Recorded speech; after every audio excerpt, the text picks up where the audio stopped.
So we've done the Hiph'il perfect tense paradigm, the H stem in Hebrew. Now let's do the Hiph'il imperfect tense paradigm. And I think it's even simpler, probably, than the perfect. So we have the same performatives on the front that we have for any imperfect, right? Yiktol, tiktol, tiktol, tiktali, and ektol, tiktalu, ektol, or yiktalu, tiktolna, tiktalu, tiktolna, niktol. Not particularly a helpful song, but it does tell you that yod is the third masculine performative. If it's just the yod, then it's third masculine singular.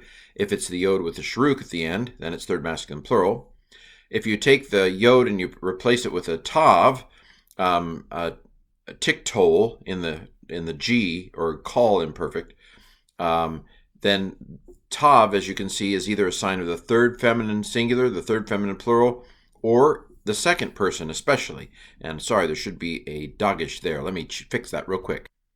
There, now there's a dagesh in all of them. So the tav is especially the second person performative, but also the third feminine performative, which is not as frequent. This tiktali, second feminine singular, not very common. The aleph you should know for I, and then the nun is for we. So anyway, that's review, because all of these performatives are the same performatives as you have with the imperfect normally, with the call stem. And the parts that do show up on the end, the hirik yod for the second feminine singular, the na for the third feminine plural and the second feminine plural, and then the sharuk for the plural.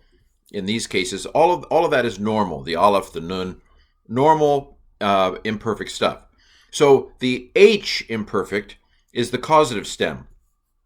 So this is something like, he will cause to kill. You know, you have to look up the dictionary to find out how the H actually spins the word in that stem. Remember that I've told you in looking at actual verses that the patak under the performative is a telltale sign of the H stem in the imperfect.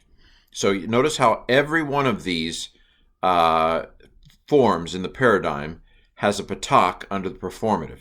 That is a telltale sign that you're looking at a H or Hiph'il stem in the imperfect. You'll notice that this hirik yod after the second consonant, every one of these except for there are two of these, the taktalna and taktalna, the nas say, nah, I'm not going to do the hirik yod. So the nas don't do it. But all the other ones, this is even better than the perfect, because you remember the perfect only really had the hirik yod in like the third person. But the hirik yod shows up in the imperfect of the Hiph'il everywhere, except for the na that said they didn't want to do it. So taktalna. The patak under the performative is a telltale sign of an H imperfect, and then the hirik yod after the second consonant is a telltale sign of the H stem in general. Okay, so there you have it.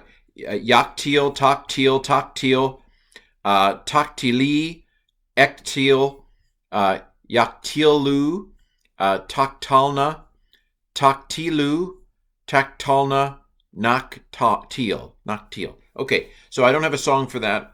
The song that I had was for the performatives of the imperfect. But the things to look for again are patak under the performative and a hirik yod after the second consonant. That is the H or Hiph'il imperfect stem.